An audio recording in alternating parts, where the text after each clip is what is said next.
Olá, gente! Então estamos no nosso momento literatura, livros que você precisa para vestibular ou para a vida, quiçá para a vida. E hoje nós vamos com A Hora da Estrela, de Clarice Lispector. Eu sou suspeita demais, gente, para falar de Clarice Lispector, porque eu amo a obra de Lispector. Ela traz uns estalos assim, sabe, na nossa condição de ser humano, na nossa essência, é uma característica dela. Na verdade, nós temos Clarice Lispector, que ela não é brasileira, ela era ucraniana, mas veio para o Brasil muito novinha e ela pertence à terceira geração moderna. Então você já sabe o que isso representa. Nós vamos ter os romances da Clarice, eles são o que nós chamamos de romances intimistas e psicológicos. Eles não são textos de muita ação. Normalmente pessoas que gostam de textos de muita ação têm uma dificuldade incrível em aceitar a dinâmica de Clarice Lispector. Mas eles são textos realmente de pouca ação, mas com insights, com questões psicológicas, com introspecção. Aquele momento que quando você saca o que ela quis dizer, você fala: é isso aí, cara. Loucura! Então isso é uma característica e A Hora da Estrela não poderia ser diferente. Então nós vamos falar um pouco sobre A Hora da Estrela, de Clarice Lispector. Me acompanha nessa videoaula.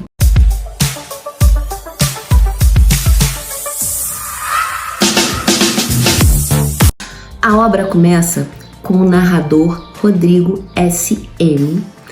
Ele se apresenta como narrador e então nós vamos ter uma obra que não necessariamente vai ocorrer com o autor. Não. Às vezes isso acontece, mas às vezes não. Ai, gente, peraí que meu negócio que eu pus no cabelo tá caindo. Deixa eu tirar esse trem daqui. Pronto. Então, o que acontece? Ele traz, no primeiro capítulo, uma reflexão sobre o ato de escrever, a necessidade da escrita. Se você for analisar e pegar outros textos de Clarice, você vai perceber essa mesma indagação, essa necessidade de se escrever, quase que como se fosse visceral, um desejo tão forte que fala maior do que a pessoa. E ele começa a falar que vai contar a história. E ele vai, ao longo da obra, aparecer algumas vezes. A história é de uma moça chamada Macabea. Se você já leu A Hora da Estrela, eu não sei se você teve a mesma sensação minha. Talvez não, mas quando eu li A Hora da Estrela pela primeira vez, eu tinha uma vontade de gritar pro livro, pra personagem, fala: pelo amor de Deus, reage, Macabea, reage. A vida tá aí, mulher, pelo amor de Deus, reage. E aí o livro vai passando e Macabea não reage, ela não reage. Isso acaba gerando na gente uma frustração muito grande, porque você deseja, a gente tem dentro da gente esse desejo, essa vontade do final feliz, ou de uma reação, ou de um impacto, ou alguma coisa parecida com isso, e Macabea não reage. Mas agora vamos entrar nesse universo de Macabea, vou te contar a história de Macabea e depois você me diga aí se dá ou não uma vontade de falar: acorda, mulher, pra vida. Macabea é, na verdade, uma imigrante. Ela sai da região Nordeste e vai para o Rio de Janeiro. Chegando no Rio de Janeiro, ela arruma um emprego de datilógrafa e passa a dividir o quarto, a casa, com outras mulheres. É como se fosse uma pensão, uma espécie de pensão. Ela ia ser demitida porque ela datilografava mal. Mas o chefe dela fica com muita pena dela, muita pena mesmo, e acaba não demitindo Macabea. E Macabea, ela traz uma simplicidade que chega a nos dar dó, porque ela divide essa pensão, essa casa com essas amigas dela e encontra felicidade em coisas simples. Pra gente ter uma noção, Macabea, ela tomava café solúvel, para disfarçar a fome. Daqui a pouco a gente conversa um pouco sobre isso. Para disfarçar a fome. E para disfarçar a fome também, o que ela fazia? Ela comia pedacinhos de papel para disfarçar a fome. Nesse contexto, certa vez, ela chega do trabalho e ela tá muito entediada, ela fica muito entediada. Então ela dança, ela faz um monte de coisa, mas aquilo ali não resolve, então ela decide sair. E aí quando ela sai, ela encontra com um rapaz chamado Olímpio. Ela e Olímpio vão se tornar namorados. Posto isso, quando Olímpio e Macabea começam a namorar, o namoro dos dois era um namoro extremamente sem graça, sem sal, sabe? Daqueles namoros que não é nem quente, nem frio, é aquela coisa ali, ó. Pra você ter uma ideia, o negócio era tão sem sal que quando eles saíam, eles só saíam em dia de chuva. Gente, me explica, em nome de Deus, quem no início de namoro sai em dia de chuva, gente? É literalmente para molhar o rolê, literalmente para isso. E aí, para piorar a situação, quando eles se encontravam, eles ficavam sentados no banco da praça, conversando. Ai, gente, dá tédio até de pensar. Sentar no banco da praça conversando, sair em dia de chuva. E aí, tem uma situação em que Macabea faz muitas perguntas, é da natureza dela perguntar demais. Só que Olímpio, ele sempre reclamava das perguntas de Macabea. Sempre. Ele sempre se irritava. A menina não podia fazer uma pergunta que ele já virava uma caninana. O negócio era tão complicado, que certa vez Olímpio decide pagar um café para Macabea. Gente, Macabea acha aquilo um luxo. Ela acha chiquérrimo, muito chique. Ela acha tão chique que ela decide colocar muito açúcar no café, porque para ela aquilo era um símbolo da riqueza suprema. Tem um outro momento em que ambos vão ao zoológico. Eita, pelo menos de tudo que eu falei até agora, o melhor passeio que nós estamos tendo aí é o zoológico.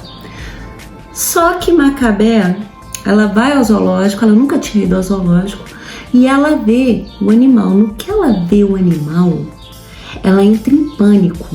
Ela fica com tanto medo, mas tanto medo, que ela acaba urinando na calça. De tanto medo que ela fica simplesmente pela figura daquele animal em questão. Esse animal é um rinoceronte.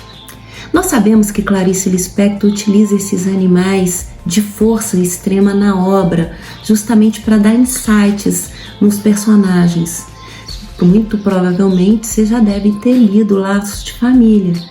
Tem a figura do búfalo, por exemplo. Então ela sempre trabalha com esses tipos de animais. Então, não obstante, não é diferente nessa história de Macabea que a gente está conversando. Ocorre que, com o passar do tempo, Olímpio se apaixona por uma amiga da Macabea chamada Glória. Caso clássico, né, amor? Clássico. Daquele que se apaixona pela amiga. Não vamos focar nesse babado, vamos seguir. É melhor. A Glória, ela tinha uma personalidade bem diferente da Macabea. Ela tingiu os cabelos de louro. Você fala, Liliana, mas peraí, tingiu o cabelo de louro? Isso lá é motivo? Não, gente, calma, é literatura. Isso é para mostrar que ela tinha personalidade, que ela sabia exatamente o que ela queria. Ela trabalhava num açougue e a personalidade dela era muito compatível com a personalidade do Olímpio, que era mais assertivo, diferente da Macabea, bem diferente. E aí a Glória começa a se sentir mal, porque afinal de contas, né? Vamos combinar, né? Pegou o namorado da amiga. E aí a Glória dá para Macabea um dinheiro, para Macabea ir para cartomante. E aí entra a parte que todo mundo fica indignado ou extasiado no livro. Feito isso, Macabea inventa uma doença, uma falsa dor de dente para poder faltar ao trabalho e ir a cartomante com o dinheiro que ela recebeu da amiga. Show de bola.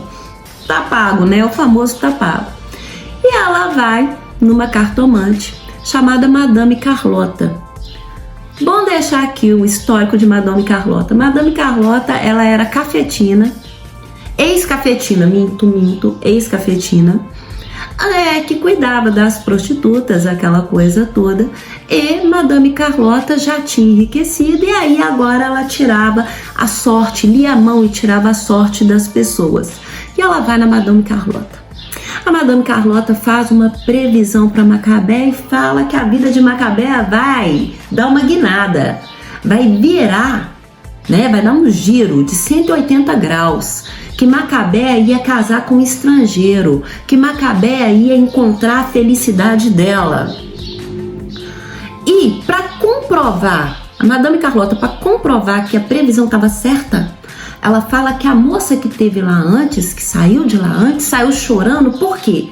Porque ela preveu que a moça ia ser atropelada. E Macabé sai de lá para poder encontrar o futuro. Ela sai de lá numa alegria, porque afinal de contas, a sorte estava do lado dela, gente. Ela ia ser feliz, ela ia encontrar um estrangeiro, ia viver o amor da vida dela. Gente, quem nunca? Fala a verdade, quem nunca?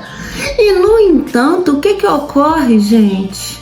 Ocorre que quando Macabé sai de lá cheia de felicidade, aquela coisa toda, ela é atropelada. Ela é atropelada. E aí termina a obra com Macabé sendo atropelado. O final da obra é que dá título ao próprio livro, A Hora da Estrela, que é aquela hora em que efetivamente toda a atenção se volta à pessoa. O palco é da pessoa. É bem verdade que também está associado com o desejo e o sonho que Macabé tinha. Todos frustrados. O grande lance, como eu disse a vocês, é que a gente fica torcendo para ela rejeitar tudo, para ela reagir, para ela pegar o Olimpo e sacudir, tipo, olha, eu quero sair num dia de sol, entendeu? Para ela pegar a amiga dela, Glória, e sacudir. Também, eu tô falando sacudir, mas vocês podem pensar outra coisa, não tem problema. Para ela reagir. E ela não reage. E no final ainda morre. Numa das entrevistas que Clarice Lispector deu antes de morrer, eu vou tentar deixar para vocês ou na descrição ou no card aqui em cima. Clarice Lispector, ela fala que essa ideia da cartomante, ela teve quando ela foi numa cartomante de verdade, e a cartomante falou um monte de coisa que ia ser lindo, maravilhoso para ela, e ela saiu de lá e pensou, e se eu morrer? E aí ela deu vida a esse pensamento, esse devaneio dela na figura de Macabé. De uma forma geral, esse livro não fala só sobre a questão do imigrante, porque isso é um fator relevante também, mas também fala sobre a questão da invisibilidade social. A Macabé, ela era fruto de uma sociedade, era aquilo que ela enxergava como sociedade. Foi a referência que ela teve desde pequena. Você fala desde pequena? Sim, desde pequena. Por exemplo, se eu for falar sobre a questão da sexualidade de Macabé com vocês, eu gostaria que vocês entendessem que ela era completamente tolhida. Porque o pai e a mãe morreram quando ela era muito nova, ela foi criada por uma tia beata que acreditava que tudo era pecado. Então até a sexualidade dela, que é quase instintivo, foi tolhido. É aquilo que ela via como real. Qualquer coisa fora daquilo nem era uma cogitação na cabeça de Macabé. Então é um assunto muito relevante que faz às vezes a gente ter aquele estalo e ponderar sobre essas questões. No mais, senhoras e senhores, muitíssimo obrigado por ter me acompanhado até aqui. Eu espero que vocês tenham gostado da Hora da Estrela e a gente volta com outros vídeos de literatura sim. E não esqueça, gente, eu estava de férias dando uma descansadinha, mas a gente já vai voltar com os temas de redação para 2022 também, tá? Um grande beijo para vocês, tchau, fiquem com Deus.